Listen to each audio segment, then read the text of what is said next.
Παρακαλώ, έχετε κλείσει ραντεβού? Πού είναι η γυναίκα μου? Συγγνώμη. Κάπου μέσα σε αυτό το σπίτι η γυναίκα μου βγάζει τα μάτια της με αυτό το κάθαρμα το κατακουζινό. Καμιά δεν βγάζει τα μάτια της με τον καπακάπα. Ξέρω μια που θα ήθελα, αλλά έχει μείνει στο ήθελε. Ξέρω ότι είναι εδώ μέσα. Θα ψάξω όλο το σπίτι. Βίλμα! Βίλμα! Καλά άκουσα τη φωνή σου. Θρασίβουλε, τι κάνεις εδώ? Εσύ τι κάνεις στο σπίτι του κατακουζινού? Ποιο? Αυτό είναι το σπίτι της Μαντάμ Ζαΐρα. Το γνωστό medium. Πάλι με medium έμπλεξες, βρε Βίλμα. Δεν βλέπεις μορφωμένη γυναίκα.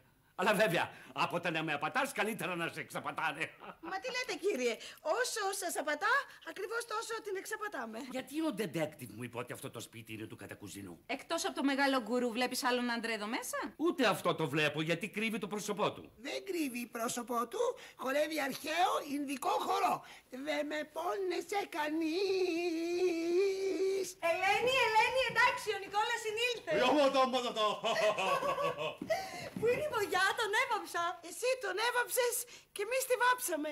Έλα, πάμε για το χορό του Ζαλόγκου τώρα. Τι γίνεται εδώ, Μαντάμ Ζαΐρα? Εγώ αυτή τη στιγμή αδυνατό να δώσω απάντηση, διότι...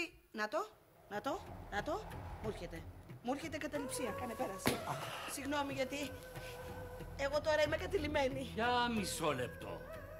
Αυτό το μακρόστενο μουσούδι του μεγάλου γκουρού μου θυμίζει κάποιο γνωστό. Όχι, μη αγγίξει ιερό μουσούδι μεγάλου γκουρού, γιατί πέσει πάνω του κατάλαβα ραχμαπότρα.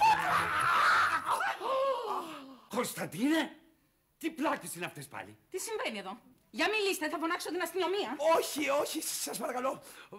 Κύριε καθηγητά, λαμβάνω την τιμή να αναφέρω ότι παριστάνω τον Ινδό και η συγκάτοικός μου, η Ελένη, παριστάνει το medium. Ελένη, κόψτε την καταληψία.